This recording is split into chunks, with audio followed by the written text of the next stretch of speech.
Acre 2 ஏக்கருக்கு பிரிச்சு கொடுக்கணும். 2.5 லட்சம் ஏக்கர் மிச்சம் என்று சொன்னார் சட்டத்தில். ஆனா அமல்படுத்த வேண்டிய வில்லேஜ் ஆபீசர் தானே, அமல்படுத்த வேண்டிய தாசில்தார் தானே, அமல்படுத்த வேண்டிய கலெக்டர் தானே. அவன் தமிழ் நிர்வாகத்தில் கோழி அடிச்சு தின்னுட்டு இருக்கானே. எப்படி அமல்படுத்துவான்?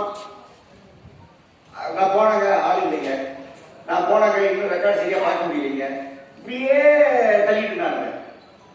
ஜோதி பாசு பார்த்தாரு, இது சரி வராது, சட்டம் போட்டா மட்டும் பத்தாது, மக்கள் இயக்கத்தால் தான் இதை அமல்படுத்த முடியும். என்ன சொன்னாருன்னா, நம்முடைய சங்கர்கள் விவசாய சங்கம், நம்ம சங்கம் தொழிற்சங்கம் மாதிரி விவசாய சங்கம், வலுவான சங்கம், விவசாய சங்கத்தை கூப்பிட்டாரு. ஏய், நீங்க எல்லாம் வேலை செய்றீங்க, வேலை செய்யற இடத்துல யார் நில சொந்தக்காரன், அவனுக்கு எத்தனை ஏக்கர் இருக்குன்னு உங்களுக்கு தெரியும். 500 ஏக்கர், 600 ஏக்கர், 800 ஏக்கர். அவன் எல்லாத்தையும் பிடிச்சு பிடிச்சு எழுதி வச்சுப்பான். பொட்டாட்டி பேர்ல கொஞ்சம், நாய் பேர்ல கொஞ்சம், பேய் பேர்ல கொஞ்சம், எல்லாத்தையும் 10 ஏக்கர் 15 ஏக்கர் பிரிச்சு வச்சுப்பான். அப்படி பிரிச்சு வச்சிருக்கிற நிலமெல்லாம் அவனுக்கு தான் உனக்கு தெரியும். ஆகவே அந்த நிலம் எது, அந்த இடத்துல இருக்கிற மிச்ச நிலம் எதுன்னு உனக்கு தெரியும் என்பதால் நீனா இருக்கிற அது என்ன வீட்டுக்கு போகுதுன்னு தெரியும். அப்படின்னா ஒரு உடுக்கிற போது ஆக இதெல்லாம் வைத்துக் கொண்டு நீங்க மிச்ச நிலத்தை இறங்கி எடுங்க, உழுது பயிரிடுங்கள் என்று உத்தரவிட்டார்கள். மக்கள் இறங்கினாங்க. சும்மா ஜெயிக்க லட்சக்கணக்கான மக்களே, நீ தாண்டா இருக்கின்ற முதலாளி, நீ தாண்டா இல்லைன்னா அது அவங்க நீ தாண்டா முதலாளி என்று அந்த நிலங்களை நம்முடைய மக்கள் உபரி நிலங்களை கையகப்படுத்தினார்கள். அது சிலர் கொஞ்சம் அதிகமாக நடந்தது. பிறகு நாம் சரி செய்யும். அப்ப போலீஸ்காரன் என்ன பண்ணுவான்? அவனு அங்க போய் நீங்க தானே யோசிப்பார் சொன்னாரு. அந்த பக்கமே எந்த பயிலும் போட்டாரு. சிறப்பு நாங்க என்னையா பண்றது? நிலச்சீர் திருத்த சட்டத்தை அச்சடிச்சு நாங்க தருவோம், நீ கிராமம் போய் ஒட்டுட்டாரு. அது போலீஸ்காரன். போலீஸ்காரன் ஒட்டாங்க. குத்தகைதாரருக்கு என்ன இருக்கு, அவனுக்கு என்ன இருக்கு? அதே மக்கள் இயக்கம் ஆனால்தான் ஒரு சட்டம் கூட அமைக்கும். மக்களை நம்பாத எந்த கட்சியும் வந்து எதையும் நீங்க பெருசா செஞ்சிட முடியாது. அது கடந்த ஆட்சி மக்களை வந்து வேகமாக விலகி போனது. அது ஏதோ ஜமீன்தாரர் மாதிரி, அது கார்பரேட் மாதிரி அப்படி அவர் இருந்தார். நம்ம போற போது நம்மளை சுத்தி 4 பேர் வருவான். அவனே தான் 4 பேர் தான் வருவாங்க. எல்லா இடத்தையும் அவனே தான் வருவான். அவனை பார்த்து பெரும் கூட்டம், அங்கே 4 பேர் இருக்க 4 பேர், அதே 4 பேர் தான் விசிலடிச்சு.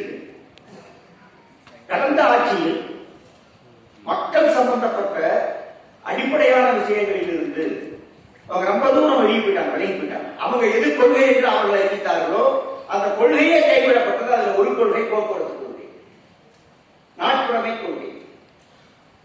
அதான் நீங்க அனுபவிச்சுட்டு இருக்கோம். ஜெயலலிதா காலத்தில் ஆரம்பிச்சது அந்த சரிவு. இப்ப சொன்னாங்க 3000 பஸ் ஓடல, வாட் ஆஃப் ப்ரூவ், நாட்டுடன் என்ன நியாயம்? அப்ப என்ன சொல்லுவாங்க தெரியுங்களா?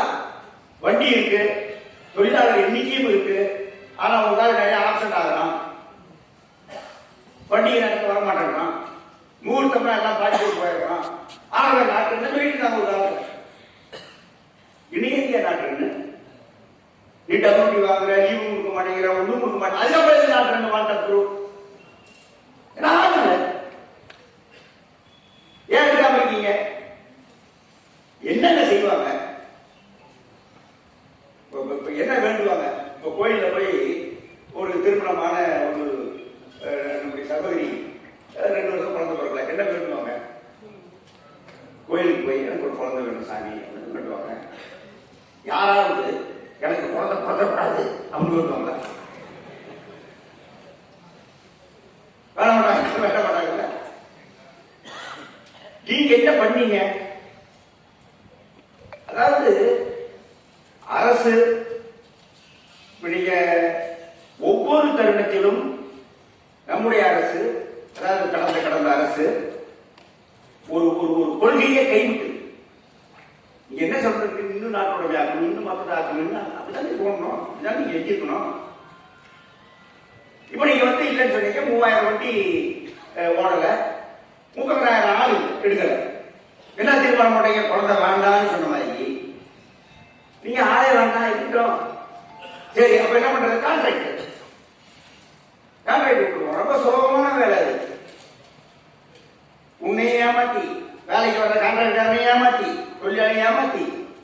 ஜனங்களை ஏமாத்தி இவங்க பார்ட்டி ஃபண்டு அதுக்கு அந்த கவர்மெண்ட் சொல்லிட்டு பார்ட்டி போட்டுங்கிறாங்க. நம்ம திருவா நாயாயம் எப்பா ஒரு 10 ரூபா கூட 20 ரூபா கூடாது.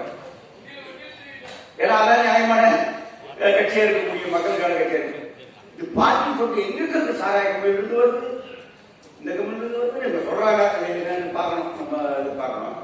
அவங்க அதெல்லாம் கிடையாது, பார்ட்டி பண்ணலாம் கிடையாது அப்படின்றாங்க. அவங்க இல்ல அது பார்ட்டி பண்ணு சொல்றாங்க. அது சாய் கொடுத்து இருக்காங்க. இதுன்னு என்னென்ன வரும்போது நமக்கு தெரியல. அதாவது மக்களுக்கு கூடியது மக்களுக்கு. அதெல்லாம் நீங்க செய்ய தவறினீர்கள். அதுல ஒரு முக்கியமான துறை, எல்லா துறையும் அப்படிதான், கல்வித்துறை அப்படிதான், மருத்துவத்துறை அப்படிதான், போக்குவரத்து துறை நாம் சம்பந்தப்பட்ட துறை என்பதால் நாம் பேசுகிற போக்குவரத்து துறை கடுமையாக பாதிக்கப்பட்ட ஒரு துறை. இப்ப இதுல பல சலுகைகள் வழங்கப்படுகிறது.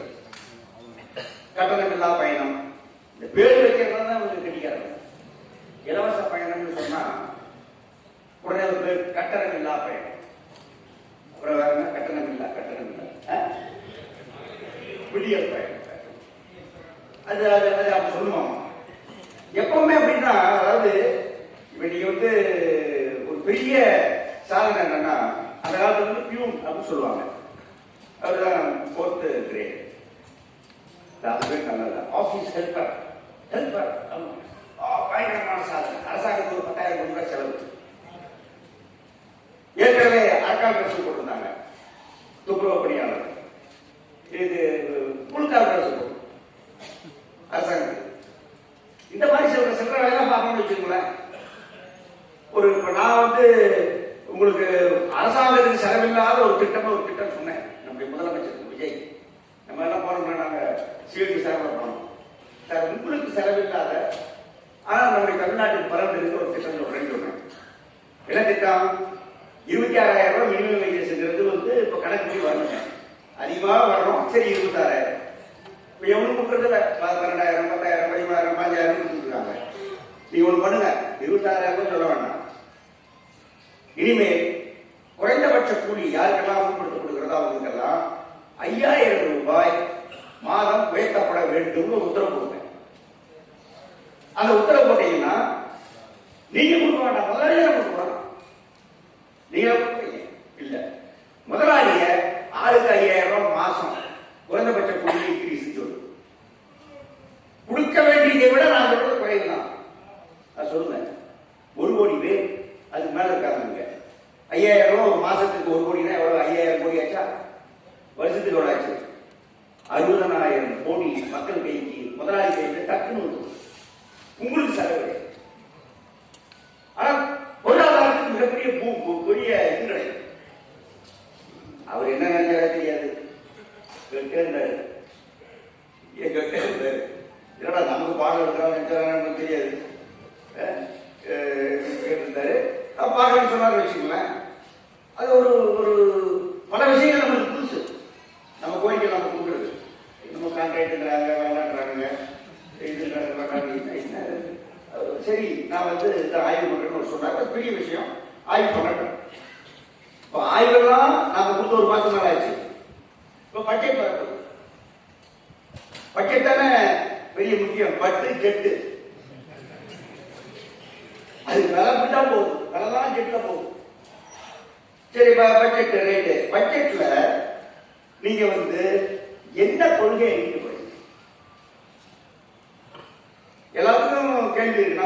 நம்முடைய போக்குவரத்து துறைக்கு என்ன கேள்வி? நம்முடைய சிறப்பு மாநாட்டில் அதான் பேசணும். போக்குவரத்து துறை என்ன கொள்கை?